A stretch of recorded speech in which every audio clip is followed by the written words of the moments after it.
जय श्री राधा रानी सरकार की, जय श्री कृष्ण भगवान की, जय श्रीमद् भगवद गीता की। मंदिर श्री बंसी वाले महात्मा यूट्यूब चैनल की ओर से हम आप सभी भक्तों का हार्दिक अभिनंदन करते हैं। आज हम आपको श्रीमद् भगवद गीता के 12वें अध्याय भक्ति योग की कथा को सुनाने जा रहे हैं, जो कि इस प्रकार है।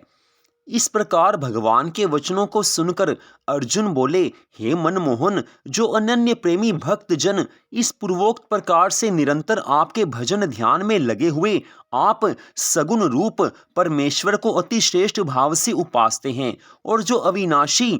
सच्चिदानंद घन निराकार को ही उपासते हैं, उन दोनों प्रकार के भक्तों में अति उत्तम योगवेत्ता कौन है? इस प्रकार अर्जुन के पूछने पर श्री कृष्ण भगवान बोले कि हे अर्जुन, मेरे में मन को एकाग्र करके निरंतर मेरे भजन ध्यान में लगे हुए जो भक्त जन अतिशय श्रेष्ठ श्रद्धा से युक्त हुए मुझ सगुण रूप परमेश्वर को भजते हैं, वे मेरे को योगियों में भी अति उत्तम योगी मान्य हैं, अर्थात उनको मैं अति श्रेष्ठ मानता हूँ। और जो पुरुष इंद्रियों के समुदाय को अच्छी प्रकार वश में करके मन बुद्धि से परे सर्वव्यापी अकथनीय स्वरूप और सदा एक रस रहने वाले नित्य अचल निराकार अविनाशी सच्चिदानंद घन ब्रह्म को निरंतर एक ही भाव से ध्यान करते हुए उपासते हैं, वे संपूर्ण भूतों के हित में रत हुए और सब में समान भाव वाले योगी भी मेरे को ही प्राप्त होते हैं। किंतु उन सच्चिदानंद घन निराकार ब्रह्म में आसक्त हुए चित्त वाले पुरुषों के साधन में क्लेश अर्थात परिश्रम विशेष है, क्योंकि देहा अभिमानियों से अव्यक्त विषयक गति दुख पूर्वक प्राप्त की जाती है, अर्थात जब तक शरीर में अभिमान रहता है तब तक शुद्ध सच्चिदानंद घन निराकार ब्रह्म में स्थिति होनी कठिन है। और जो मेरे परायण हुए भक्त जन संपूर्ण कर्मों को मेरे में अर्पण करके मुझ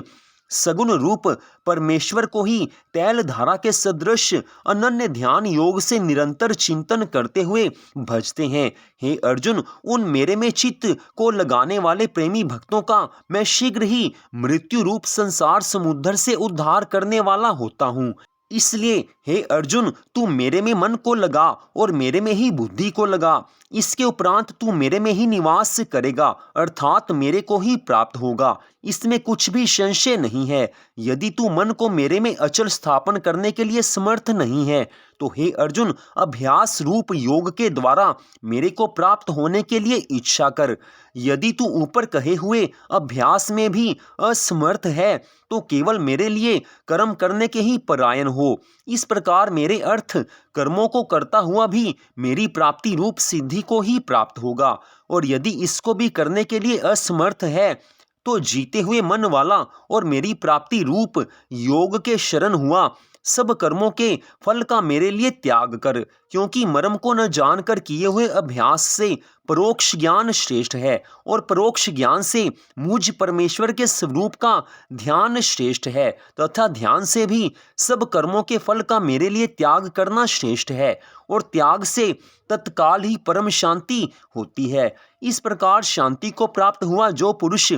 सब भूतों में द्वेष भाव से रहित एवं स्वार्थ रहित, सबका प्रेमी और हेतु रहित दयालु है, तथा ममता से रहित और अहंकार से रहित, सुख दुखों की प्राप्ति में सम और क्षमावान है, अर्थात अपराध करने वाले को भी अभय देने वाला है, तथा जो ध्यान योग में युक्त हुआ निरंतर लाभ हानि में संतुष्ट है, तथा मन और इंद्रियों सहित शरीर को वश में किए हुए मेरे में दृढ़ निश्चय वाला है, वह मेरे में अर्पण किए हुए मन बुद्धि वाला मेरा भक्त मेरे को प्रिय है, जिससे कोई भी जीव उद्वेग को प्राप्त नहीं होता है, और जो स्वयं भी किसी जीव से उद्वेग को प्राप्त नहीं होता है, तथा जो हर्ष अमर्ष भय और उद्वेग आदिकों से रहित है, वह भक्त मेरे को प्रिय है। जो पुरुष आकांक्षाओं से रहित तथा बाहर भीतर से शुद्ध और चतुर है, अर्थात जिस काम के लिए आया था उसको पूरा कर चुका है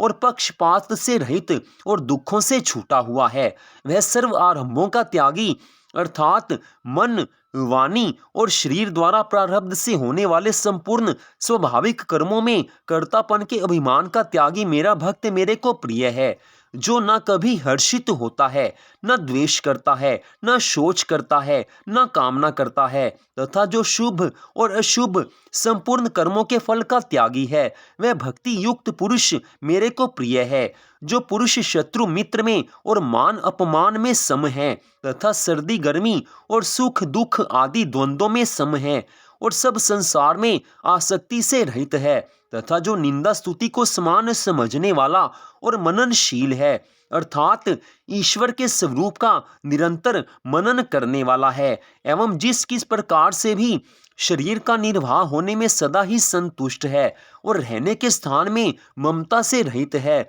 वह स्थिर बुद्धि वाला भक्तिमान पुरुष मेरे को प्रिय है। और जो मेरे परायण हुए, अर्थात मेरे को परम आश्रय और परम गति और सबका आत्म रूप और सबसे परे परम पूज्य समझकर विशुद्ध प्रेम से मेरी प्राप्ति के लिए तत्पर हुए श्रद्धायुक्त पुरुष इस ऊपर कहे हुए धर्ममय अमृत को निष्काम भाव से सेवन करते हैं, वे भक्त मेरे को अतिशय प्रिय हैं।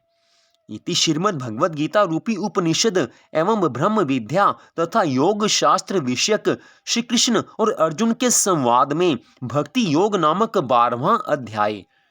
तो यहीं पर श्रीमद् भगवद गीता के 12वें अध्याय का विश्राम होता है। तो मंदिर श्री बंसी वाले महात्मा यूट्यूब चैनल की ओर से आज की इस परम सुंदर कथा को सुनने के लिए आप सबका दिल से धन्यवाद। जय श्री राधा रानी सरकार की, जय श्री कृष्ण भगवान की, जय श्रीमद् भगवद गीता की। जय जय श्री राधे, जय जय श्री राधे, जय जय श्री राधे श्याम।